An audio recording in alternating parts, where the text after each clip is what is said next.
Oh, are we back? Oh, are we back? Okay. Okay. Oh, okay. Give me a second. No worries. Okay. Sort of. No worries.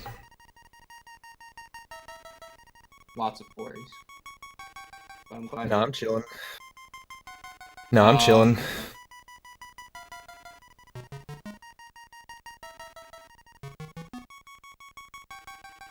Are we live? Yeah, we're live. Oh man. Okay. Tell me if there's game audio.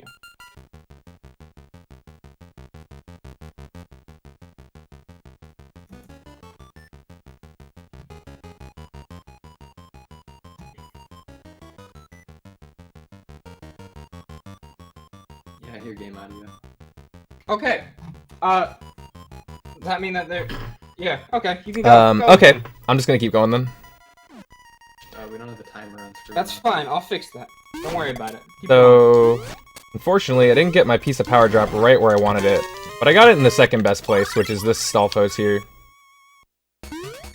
And now we're gonna hear this really repetitive little jingle, which you have to get pretty used to if you speedrun this game. But the reason I manipulated my kill count to get that drop there is because this item I got, called a Piece of Power, increases my speed by, I think... oh boy. Okay, we're good. I forget the exact numbers, but it makes you significantly faster. And along with that, you also just about double your damage. And get this really sweet knockback effect with your slashes. Which makes a lot of the bosses and enemies pretty much pushovers. The thing though, disclaimer about this item, once you take 2 hits of damage, you lose this ability.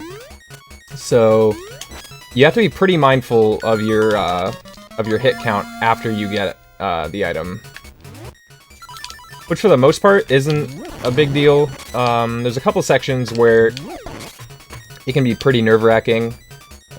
It's easy to get pretty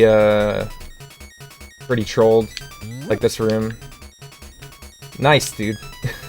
Yo, back up. The reason I can't just kill that guy is because you actually have to kill these rooms, or these enemies, in a very specific order to get that key. And that Stalfos control you pretty hard. If I was, like, hardcore, trying to, like, save the run and, like, do a good pace, you could simply... You could, like, kind of YOLO it and try to get the kill. I didn't want to try to make it harder than it needed to be, though, so... So this is a Dungeon 2 boss. He's pretty silly. There's, like, a pretty rad quick kill with this guy. It's honestly, like, one of my favorite parts of the run.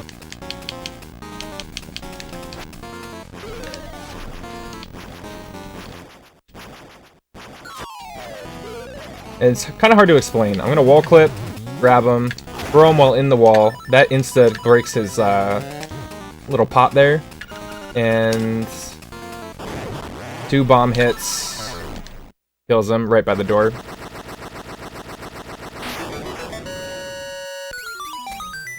That quick kill is really fun. And now I have the, it's a conch of some sort. Oh yeah, I guess I didn't explain something. So all the dungeons have instruments, and you need to collect 8 instruments to wake up this big egg on this mountain so you can, like, beat the final boss. And that's why I'm getting these things, and they all play these little melodies.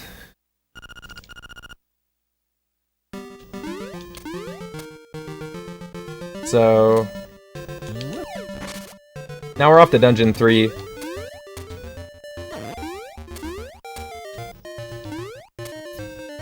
Coming up is a bit of an infamous trick in the game. A little RNG can either save or cost you like anywhere from like, you know, 4 to 5 to like 10 to 15 seconds. What I'm gonna do is I'm gonna enter this little garden with the Dungeon 3 key from an unintended direction, which is from the top. And to do that, you have to... I'll explain after. Yeah, okay, second try. So I have to pause once I'm on the bottom of that screen transition until I hear Link kind of fall, quote-unquote, like he's falling in that pit. But when you pause, it kind of interrupts the falling and just lets you move down. So you can just do that. So villa skip, which is what we call that because it's like a villa and you skip into it, can be pretty infamous. I got lucky there. Yeah, so you want it to be anywhere around either from 1 pause to like 2 or 3. You'll notice the keyhole is on the other side of that obstacle, but by wall clipping, you can just open it from the top. Saves us a lot of time.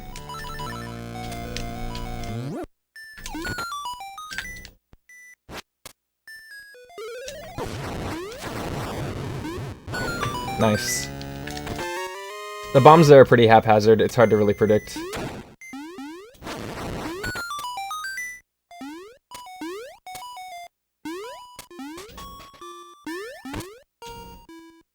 Another little super jump there. Optimizer.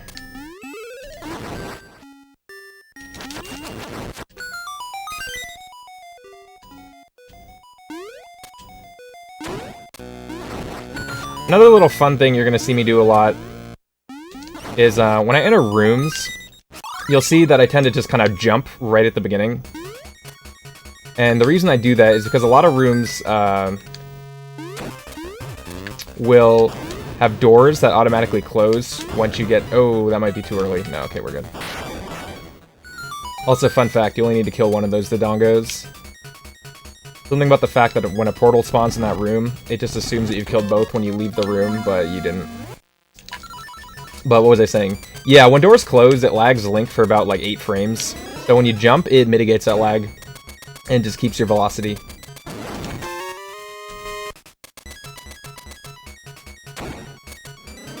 And this dungeon is actually pretty straightforward. There's not a lot of like glitches or exploits you can do. All you need to do is just collect a series of keys to enter the final area of the dungeon. You do skip one key in this dungeon by performing a trick that's called the flock clip, which we've already seen, I just didn't explain it earlier. But essentially what it is by entering a block from like a wall clip, like you just saw me do, when you activate text, it pushes you another frame of movement like into the wall, and will actually just kind of push you far enough to where you can bypass that little key block. Has a lot of... There's actually a couple uses in the run for that. Here's another cool quick kill for the Dungeon 3 boss. You just split him apart. Do a little bonk there, and he's dead. The reason I bonked is because when he falls on the ground, it like staggers you, and you kind of have to like take some damage. So that's Dungeon 3. We have a bell now. Not my favorite instrument, but it's fine. I can deal with it.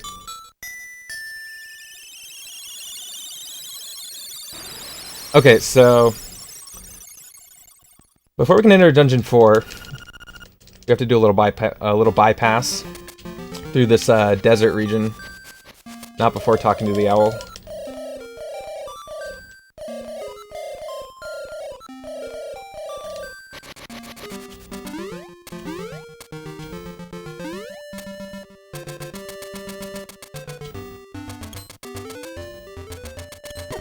Okay, their movement there is pretty trolly, but it's honestly not worth it to try to avoid them. You just should just go. Well, I shouldn't tell you what you should do. That's what I do. Just some overworld movement. Making my way down to this thing called Animal Village.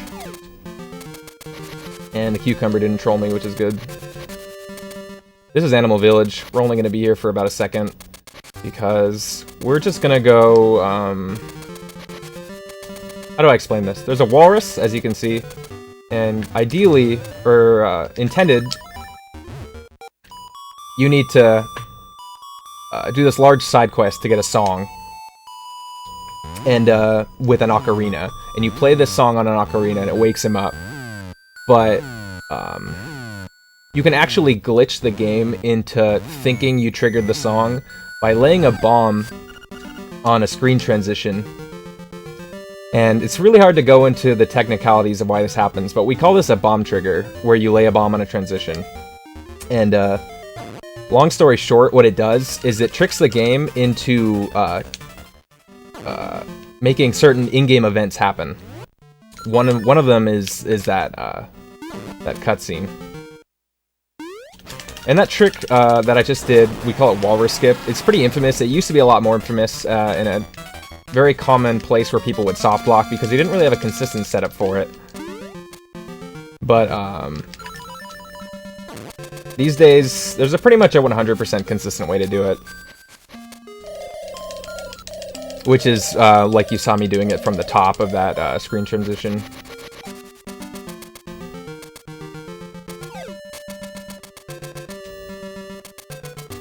But now we have the Dungeon 4 key, and we can just go unlock the dungeon.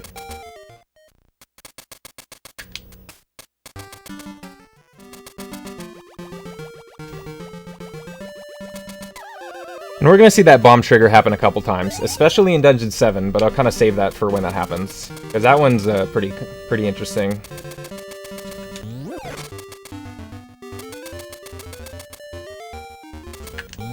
You'll see me charge my boots before I pick rocks up, and that's because you can actually store the boot charge. Like it remembers how far you were into the boot charge after you throw the rock.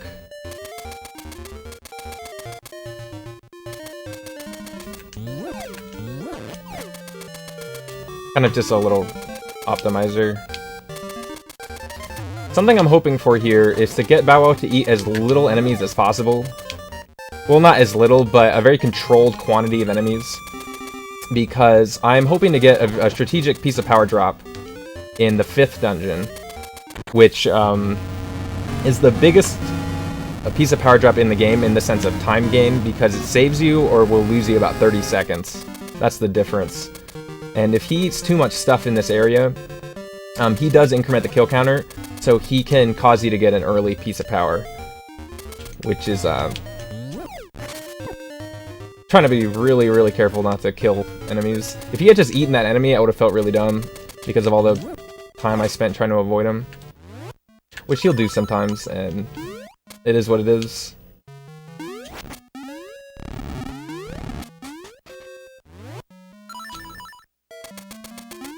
Little swag trick coming up we call obstacle skip. You see these little crystals? I can actually jump over them if you line that up right. That's one of 3 obstacle skips.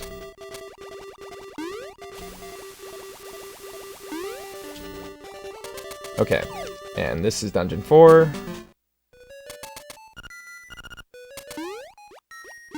Little fun fact about this dungeon, for the most part these days, we actually do the dungeons in the intended order. Okay, I forgot about that little lag from that door. But, Dungeon 4 is interesting in the sense that we actually finish it. We get the dungeon item, and then we leave, and then we come back later. And the reason we do that is because completing this dungeon at the intended point will actually trigger this long side quest where you have this ghost, and he kind of bugs you to take him to his like resting place. And that takes, wow, really nice enemy movement there. And that takes a while, so what happens is we figured out that if you complete Dungeon 4 after getting the Dungeon 6 item, it doesn't trigger this cutscene. So we just save that for later. We're just gonna go with the rest of the dungeons. And we really only need the dungeon item right now, so it's not a big deal. That was cue ball. He control you pretty hard. For marathon safety, I'm gonna get the fairy.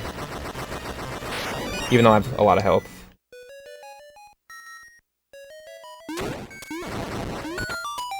So now we have the flippers. Which means we can swim. And swimming is important to get to most areas of the overworld at this point.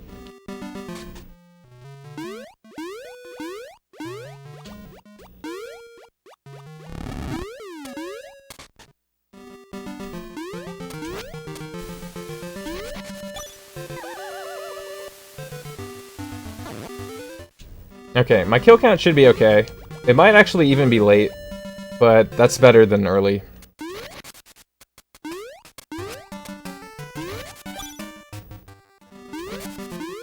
We're just gonna make our way to Dungeon 5, which is in the middle of a lake. It's called Catfish's Maw, and you'll see why in a second.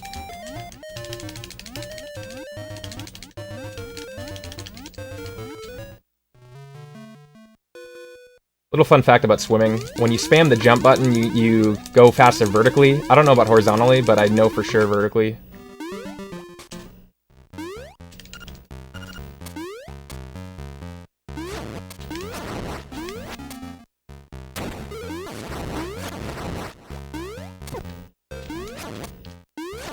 That wasn't the best pattern, but I got the POP drop in the right room. These enemies that you're seeing here can only be killed when you slash them in the same direction they're facing, so sometimes their movement can troll you pretty hard.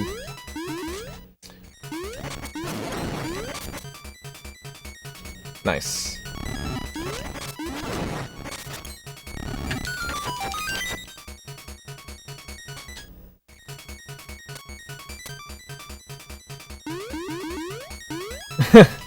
Yeah, I could have spammed faster rapid, I know.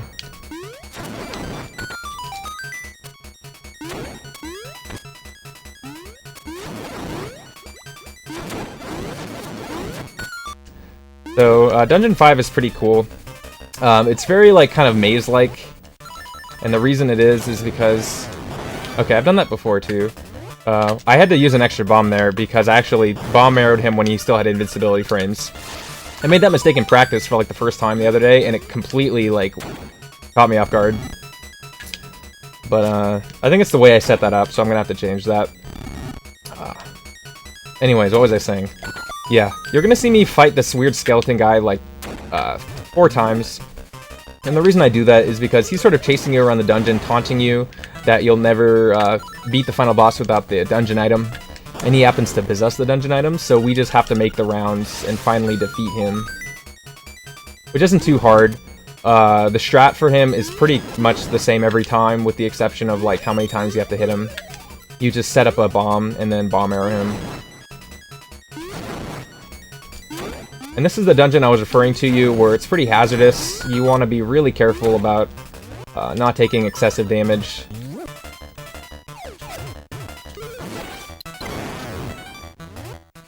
Yeah, if you play your cards right, he never actually gets an attack on you.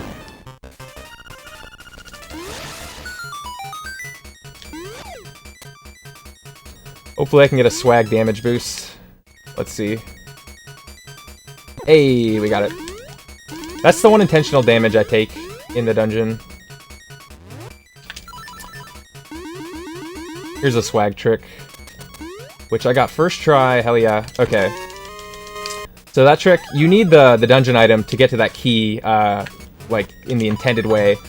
But when you have Piece of Power and you do a Pegasus boost, which I'll call it, which is just jumping while you're boosting, you can actually bypass that little pit pretty easily.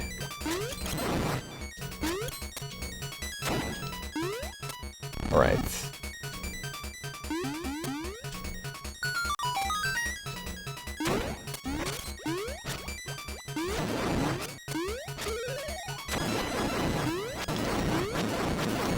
Nice, that was a good room. That movement was actually really nice. The Helmasaur, if he had, like, went up, it would have been kind of awful, because I would have clinked, and then I wouldn't have hit, like, any of the keys. Yeah, Flock, that Piece of Power. Their pet name for the Piece of Power. Okay, that was weird placement, but I'll deal. Okay, so he's dead, like, officially. And now I have the dungeon item, which is the hook shot. Pretty cool. I don't think yep, figured I didn't kill him. I was kind of nervous there.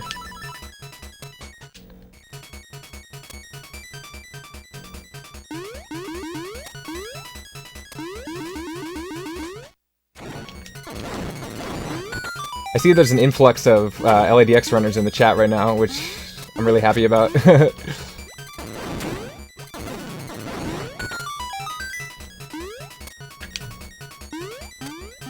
Yeah, so now that we have the dungeon item, we can just make our way to the final boss. Yo, the troll from the Cheap Cheap, thank you.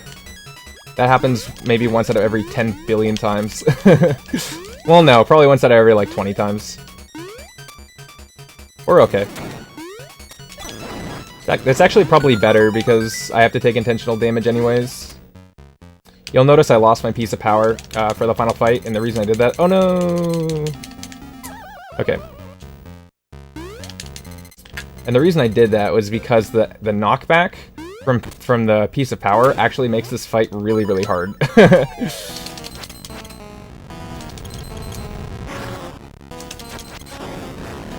Because you need to get a certain amount of hits on this snake after you've pulled him out of the wall, as you'll see. And it's really hard to do that when the knockback raises the amount of iframes he has. Wasn't a 5-hit rip.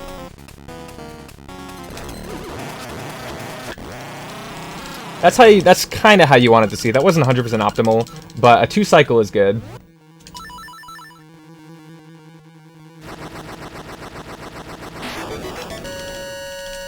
And now we have the marimba. Pretty cool instrument.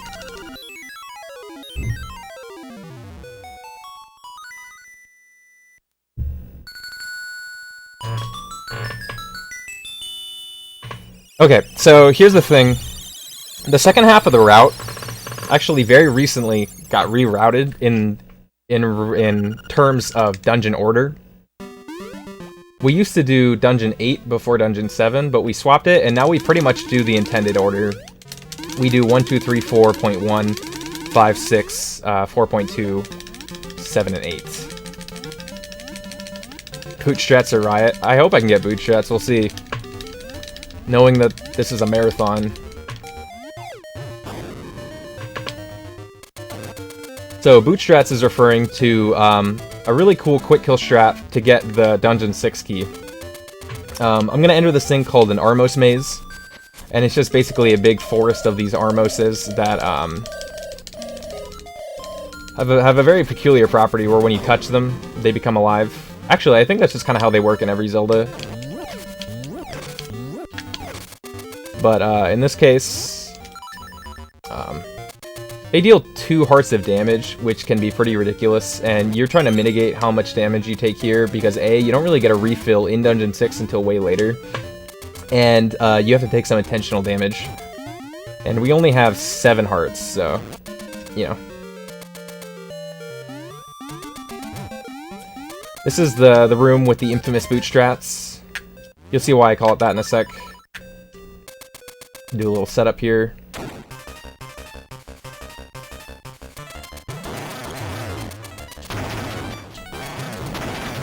Nice. Okay, so that's bootstrats.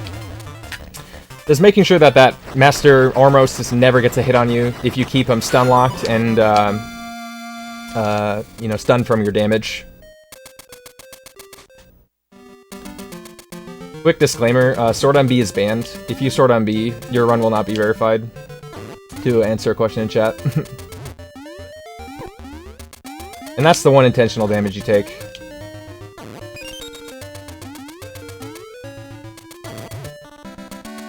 And we're actually doing pretty good. I didn't really take any unintentional damage. I think I got one, like, little troll hit.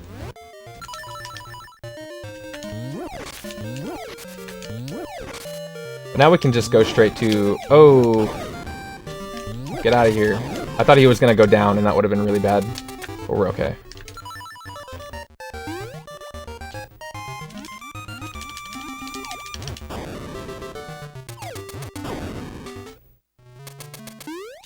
I guess that was another intentional damage.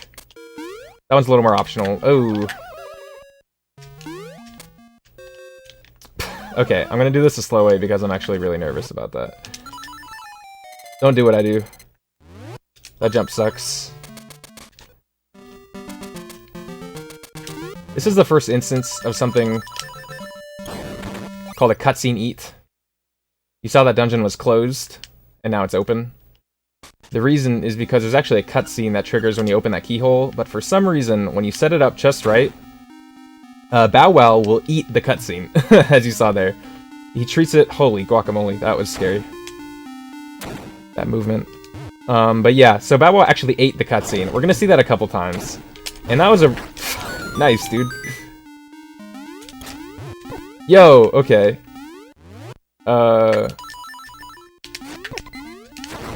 Really? Okay, no one saw that.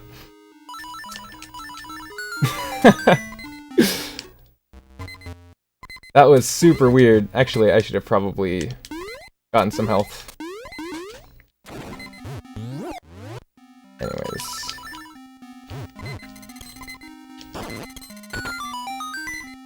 For marathon safety, I'm gonna get a heart. If it comes towards me. Please. Oh my god, please. Where are you going? Thank you.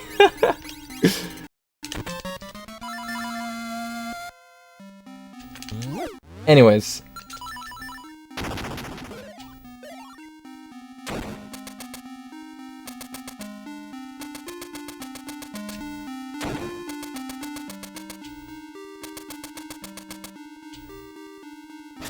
Yeah, so this dungeon's pretty scary when you're low on health, and just for right now, I'm not gonna really worry about it. Gonna get a fairy. This room has a couple strats. You can actually become invincible in this game if you hookshot into an item while you're flush up against it. That's a way that a lot of runners like to do that room. I think it's fun to actually kill them with your hookshot, so I do that.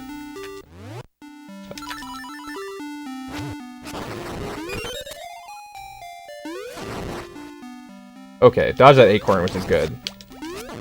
Really?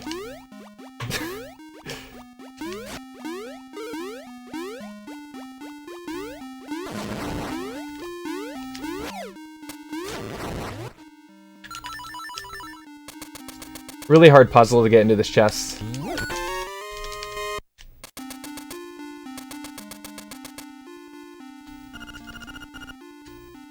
And that's another flock clip we do. The reason we do that is because that way we don't actually need to use this key on that block, and we can actually go straight to the mini-boss room with this key.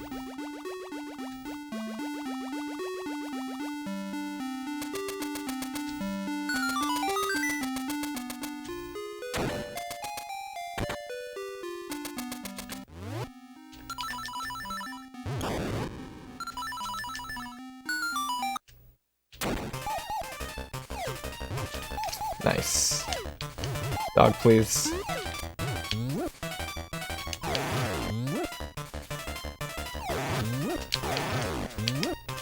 So that dog's movement can be pretty annoying. He's a little random. If you get a good setup, you can actually stun lock him from the start.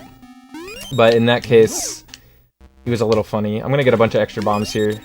You technically only need 2 sets of bombs here, but for safety, I'm just gonna get 3.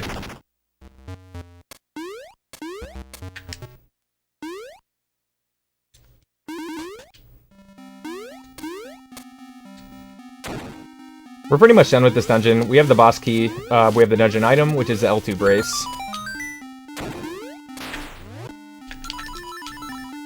And now we can just go ahead and fight the boss, whom you'll recognize if you played the Oracle games. He's a face on the ground that can actually take 3 hits of damage before the text box even appears, which is pretty funny. Now I only needed 2 more, I only need to get him with 2 more bombs, and then he's already done.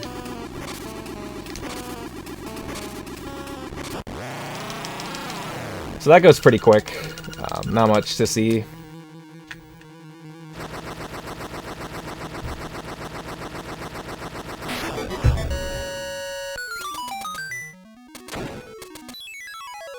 Dang, I have so many bombs. I love it. This is the triangle. It's kind of like the... Yeah, that boss is pretty tough. But this, what is it? This is kind of like the awkward sibling of the instruments.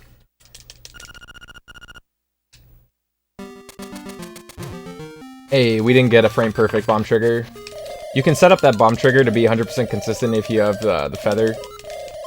But I didn't do that.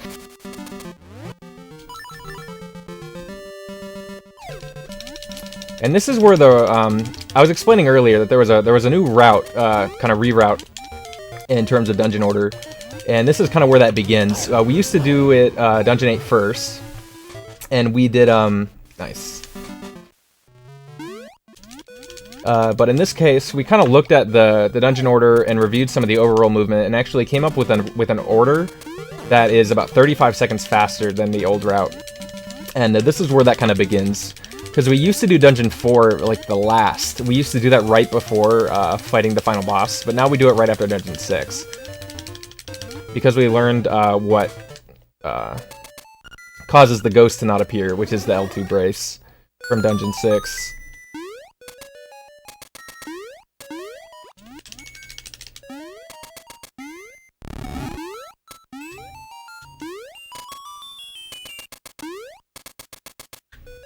I think I'm clipped. I guess we'll find out in about a second. Okay. So we just saw there was a super jump that also utilized this P-hat enemy, which has a really cool property that a lot of enemies don't have, where you can clink against it and it actually moves your sprite. So if you super jump against it, it can actually knock you in directions you want to go. That was the final boss of Dungeon 4. Yeah, if you're really fast, the boss music doesn't even trigger, which is pretty fun.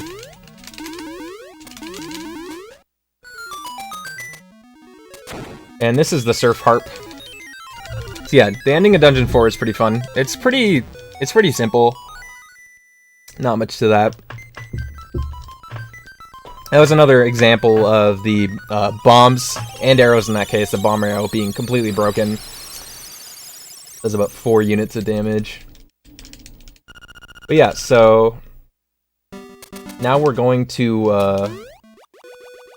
go to Dungeon 7, but not before getting the Dungeon 7 key. Nice. Strategic bonk. Strategic piece of power.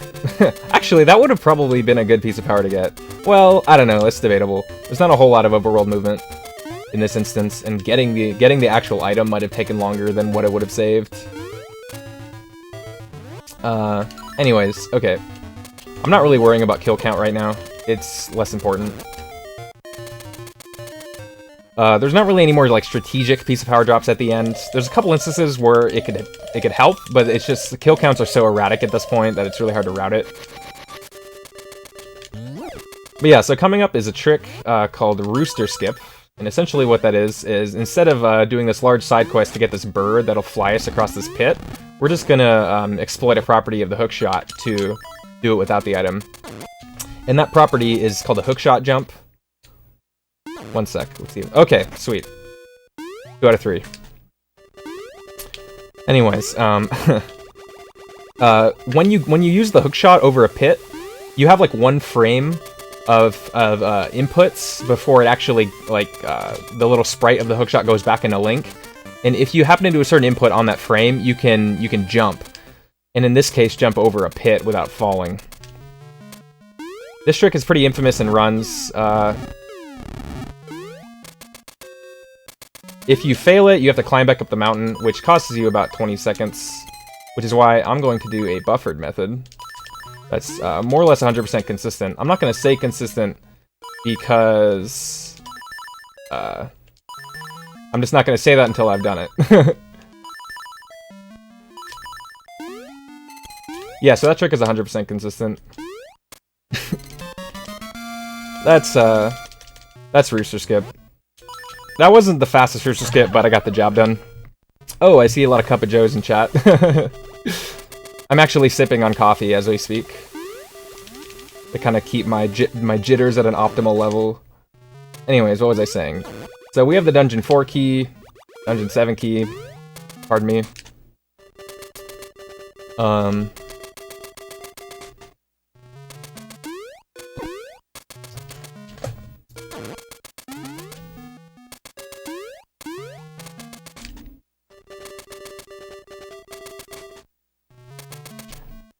The way to Dungeon 7's pretty silly, it's not very interesting. There's a little audio glitch that I can potentially get here with the hookshot. We'll see if I get it.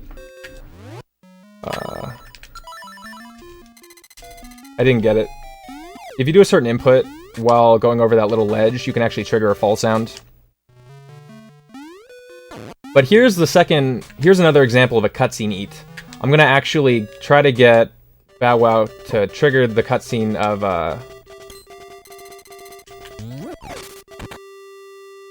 Okay, he did it. You'll see this tower is closed, and now it's open, because I actually don't have to watch that cutscene, which is nice. And this is Dungeon 7. This is a pretty broken dungeon.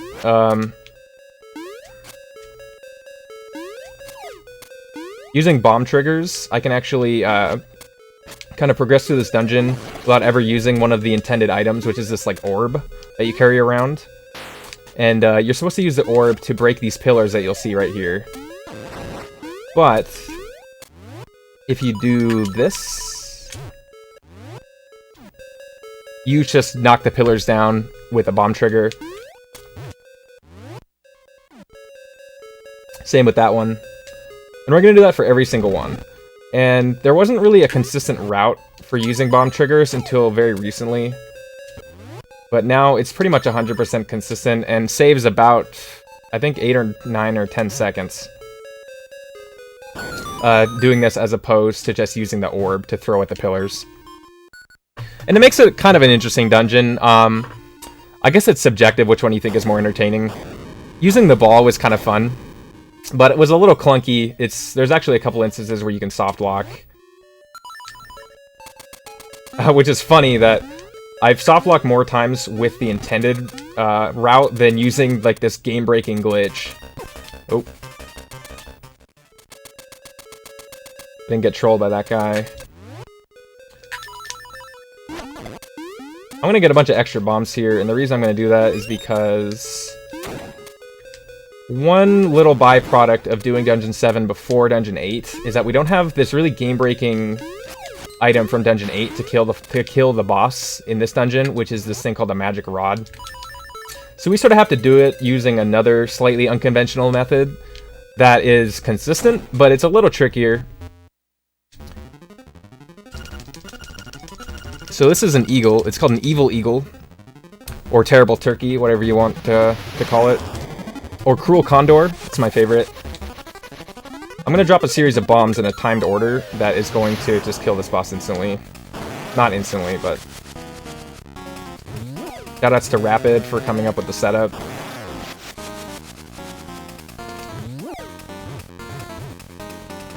So that's that boss. He's pretty cool. I'm kind of glad that didn't troll me. Yo! I think that was like first or second frame.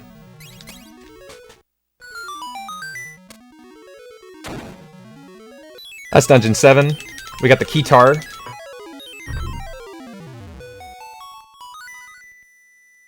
This is my favorite instrument.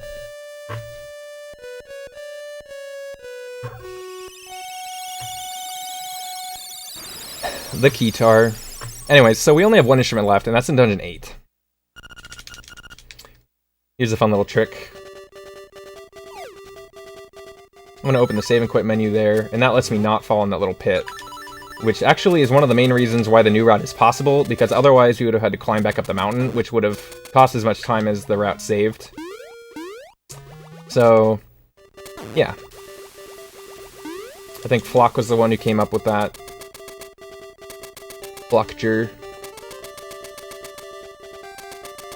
Yeah, sadly, actually I'll explain that one when it happens. There's a little fun little trick in Dungeon 8 that we used to be able to do in 7, but not anymore.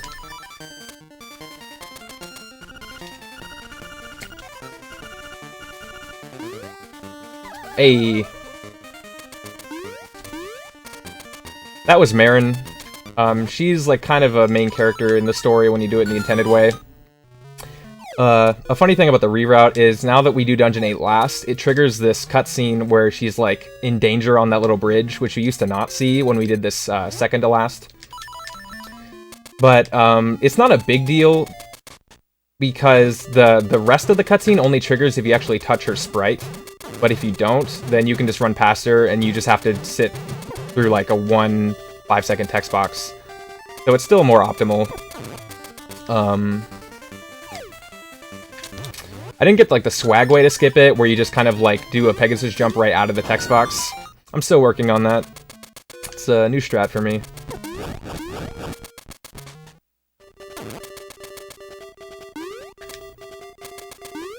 Okay, so yet another bomb trigger to open up the Dungeon 8 door, which is being blocked by a turtle.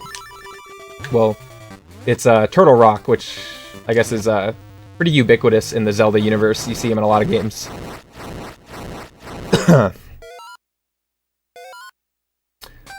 His head doesn't have a hitbox, which is why I just ran straight through him. And the reason it doesn't have a hitbox is because it's still like kind of loading as he's like fully awakening.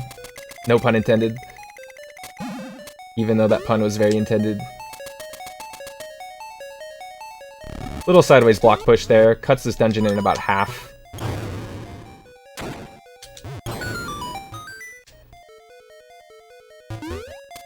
This is a really cool dungeon. I like the lava aesthetic. Actually, there's a lot of like sudden sideways block pushes in this dungeon, which is kind of funny. Usually that heart's for, Oh, dude, nice. Nice, dude. Anyways, little invincibility glitch here. Yo, and the double kill, that was cool. If I hadn't fucked up the setup, that actually would have been pretty fast. Anyways. I'm gonna reset that. There's a very particular way to go through this little room. And if you miss the cycle, it can be kind of dumb.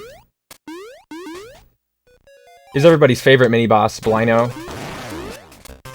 This boxing, kind of rat-like creature who just sits in a volcano. Who's also seen in the Oracle games. He's not really a mini-boss in that one, he's mostly just like this little side guy that you need to fight to get an item. But that's a different game.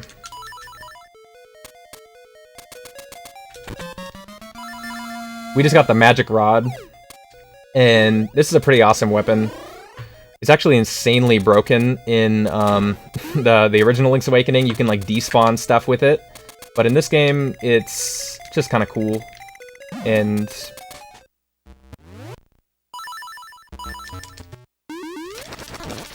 if Zelda was a girl, would she date Metroid? Of course.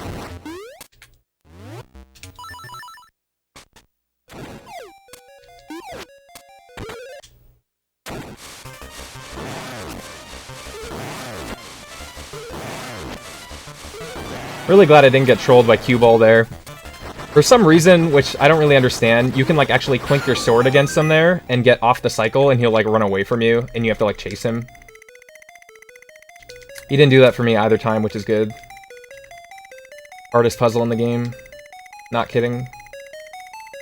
I've like lost runs to fucking this up. It costs you about 20 seconds.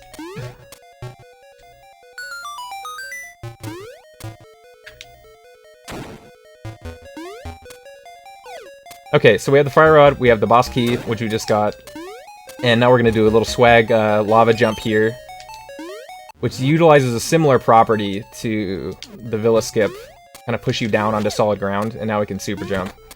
Pretty cool.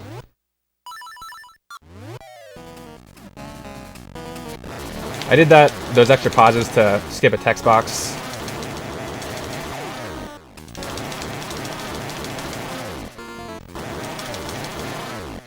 Hey.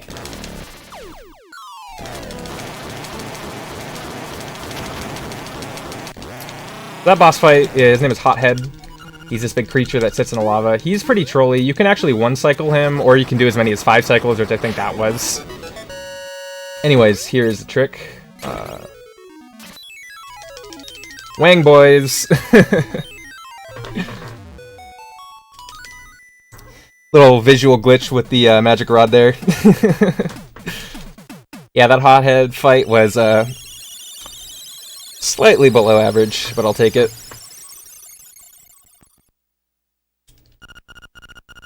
Okay, so we're done with all the dungeons. We have all the items. Now we just have to go fight the final boss.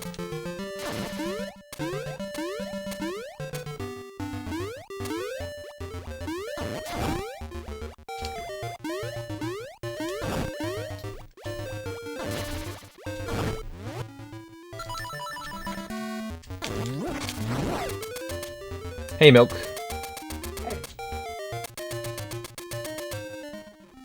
So we're gonna do one more bomb trigger. Actually, no. We're gonna do just another bomb trigger going into the egg.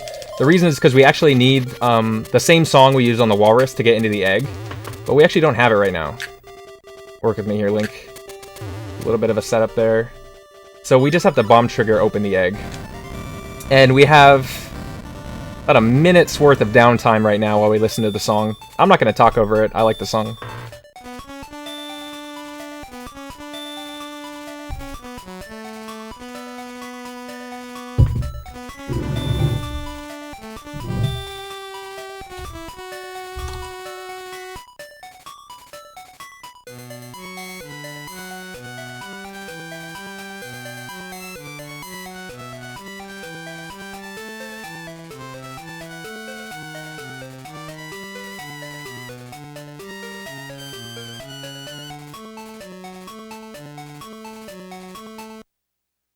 Okay, one more visit from our owl friend before we beat the game.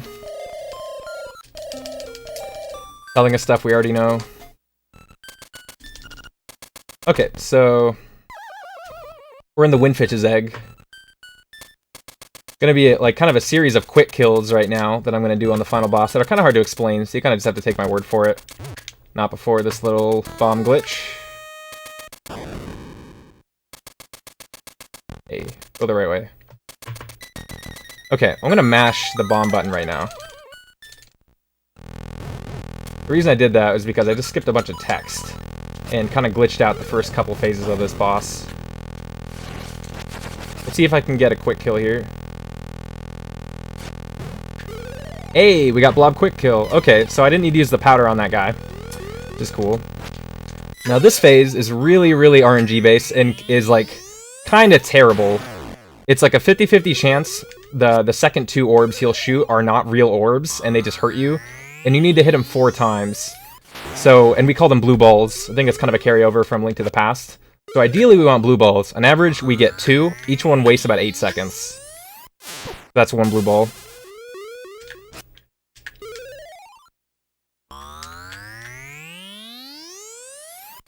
It's another blue ball.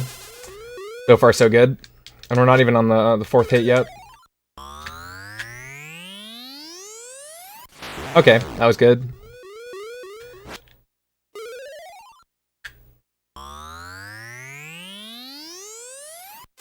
Nice. Okay.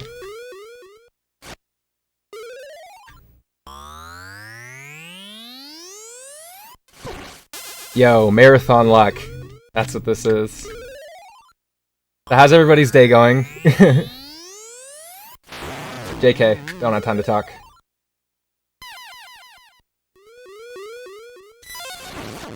Gonna stun lock this guy. That way you don't have to chase him around. Whatever.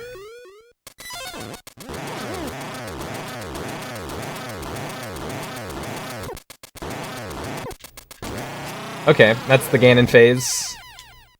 That's the Landmola phase. And now this is the final phase. We're gonna shoot these arrows into this guy's eye. About, I think it's 12 times. I'm gonna back him into a corner here, and hopefully, this is a little RNG. If he's nice, he'll just open his eye like a ton of times in a row. That's 1. Ah, okay. Didn't get the quad.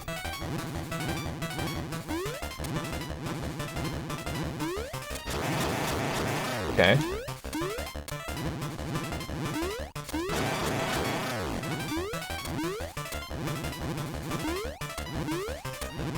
Hey, open up. Look at this guy. So sleepy. Okay.